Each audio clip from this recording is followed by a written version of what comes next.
मेरे गुरु महेश्वर शिव को मेरा प्रणाम है। इस कालखंड के प्रथम शिव के शिष्य, हम सबों के वरेण्य गुरु भ्राता साहब श्री के चरणों में मेरा प्रणाम है। शक्ति स्वरूपा माँ नीलम आनंद जी के चरणों में मेरा प्रणाम है और उपवन में उपस्थित आप सभी गुरु भाई गुरु बहन के चरणों में मेरा प्रणाम है। इस कालखंड में शिव के शिष्यता की व्याप्ति जो साहब हरिनानंद जी के द्वारा हो रही है, होती चली जा रही है। पल प्रतिपल इसमें गुणात्मक वृद्धि हो रही है। ये महादेव की दया और साहब दीदी का आशीर्वाद है, उसी का प्रतिफल है। शिव के शिष्य साहब हरिनानंद जी ने कहा कि शिव के शिष्यों का सामान्य भावाचरण भी जगत के लिए अनुकरणीय होता है। सामान्य भावाचरण है ये, जो हम पिछले कुछ दिनों से लेकर आज भी कर रहे हैं। यानी अभी जो अनुभया ने कहा, वृक्षारोपण एक महाअभियान। दीदी नीलम आनंद जी के जन्मोत्सव पे साहब श्री ने कहा कि जो वो चाहती थी, जो वो चाहती रही हैं पूरे जीवन और आज भी जो चाहती हैं, आप जब वो दीजिएगा उनको, तभी ना उनके लिए सच्चा उपहार होगा। सच्ची श्रद्धांजलि यही होगी, सच्ची कृतज्ञता यही होगी। तो आज के दिन भी हम लोगों ने पूरे भारत और विश्व के किसी भी कोने में कोई बड़ा कार्यक्रम नहीं किया।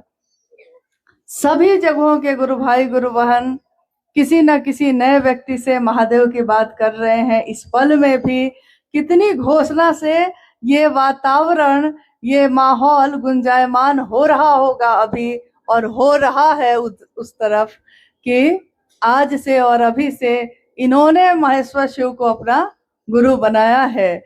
इनके नाम की सूचना हम शिव के अंतरिक्ष साम्राज्य को संप्रेषित करते हैं और जागा जागा महादेव का ये गूंज, ये जय घोष शिव की, जो साहब ने चाहा, जो दीदी ने चाहा। एक सामान्य भावाचरण ही है, एक ऐसा आचरण जिसमें भाव शामिल है। जब हम एक पौधा लगाते हैं और उसकी पत्तियां मुरझाने लगती हैं, तो हमारा हृदय भी मुरझाने लगता है। लेकिन वही अगर उसमें नए पत्ते आने लगते हैं, फूल और फल आने लगते हैं, फूल आता है उसमें जो हमने लगाया है, लेकिन दिल हमारा प्रफुल्लित होता है, खुशी हमको मिलती है। कोई दूसरा महादेव की तरफ चलता है, कोई और बोलता है मैंने शिव को अपना गुरु बनाया है, मन हमारा आनंदित होता है। यही विधा साहब श्री ने दी है और जीवन भर माँ नीलम आनंद जी ने यही सिखाया कि जो दूसरों को दोगे वही पाओगे। जो दीजिएगा, महादेव दीजिएगा तो क्या पाइएगा। किसी के अंधेरे घर में दिया में रोशनी लेकर आप किसी के घर के अंदर अगर प्रवेश करिएगा और आपके हाथ में वो दिया होगा जिसमें रोशनी है, तो उस घर के अंधेरे में आप क्या लेकर जाइएगा? रोशनी। और जब वहां से लौटिएगा तो आपके हृदय में भी वही रोशनी होगी, दुगुनी। कोई अगर महादेव की तरफ बढ़ाता है तो खुद भी महादेव की तरफ बढ़ता है। साहब और दीदी के इस संकल्प के साथ आज करोड़ों शिव के शिष्य चल रहे हैं, चलते जा रहे हैं और लगभग सभी की मनसा यही होती है कि शिव की स्थापना हो किसी के भी दिल में। हम अपनी दीदी नीलम आनंद जी को वही दे सकते हैं जो वो चाहती हैं, शिव शिष्यता का उपहार, और इस धरती पे हरियाली, सांस लेने की क्षमता मिले, प्राणवायु प्रवाहित हो धरती पे भी, और प्राण मंत्र शिव का गूंजे हमारे प्राणों पे भी। यही माने चाहा है हमेशा। कहने को तो बहुत सारी बातें हैं, अनगिनत, लेकिन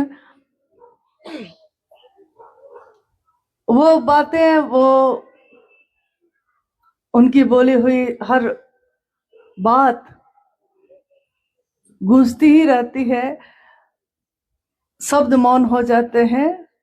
बोलने में थोड़ा ये लगता है कि अगर उनका जन्म न होता, साहब और दीदी का जन्म ना होता यहाँ, शिव तो गुरु थे हमारे ना होते। अगर उनका जन्म ना होता, इस शरीर में वो उतरे ना होते, उनके मुख से सुनकर हमने इन कानों से सुना ना होता, तो महादेव तो हैं लेकिन इतने सूक्ष्माति सूक्ष्म हैं कि न हम उनको देख पाते हैं न सुन पाते हैं। अगर शरीर में वो न उतरे होते तो आज हमारे दिल में शिव नहीं धड़कते। हम सभी शिव शिष्यों का मन कृतज्ञ है अपने साहब और दीदी के लिए, जिन्होंने शिव शिष्यता का दिया जलाया है, और इस दिए से, एक दिए से असंख्य दिए जल रहे हैं, जलते जा रहे हैं। महादेव की दया, साहब दीदी का आशीर्वाद, हमेशा उन्होंने कहा मैं अनाधिकार ही आशीर्वाद देता हूं। अधिकार तो है ही उनको, प्रेम तो अधिकार लाता है, लेकिन उन्होंने कहा कि मैं अनाधिकार ये आशीर्वाद देता हूं कि आपका जीवन शिवमय हो। शिव के शिष्य साहब हरिंद्रानंद जी ने कहा, मेरे गुरु शिव के सामने मेरा ये साष्टांग, मेरी प्रार्थना है कि हम सभी का मन शिव की दया की अतल गहराइयों में समाहित ही होता रहे, डूबता ही रहे। प्रेम डूबने की विधा है, ये दर सर झुकाने की जगह है। यहाँ अकर और अहंकार जैसा कुछ भी नहीं है। जो लेकर आप आए हैं उससे दुगुना लेकर लौटिए, इसी की कामना अपने साहब दीदी से करती हूँ।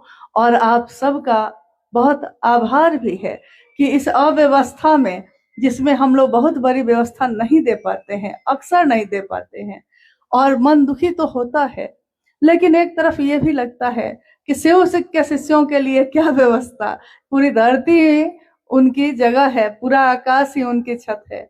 तो जहां जगह मिली है सब कुछ बैठ गए हैं, लेकिन हम लोग को तकलीफ हो रही है कि आपको वो व्यवस्था नहीं दे पा रहे हैं जो हम लोग देना चाहते हैं, जो साहब और दीदी देना चाहते हैं।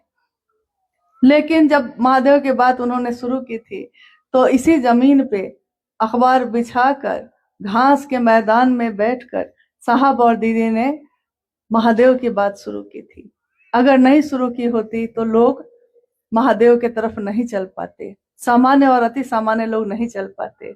आज चल रहे हैं, ये उन्हीं की दया, उन्हीं का आशीर्वाद है।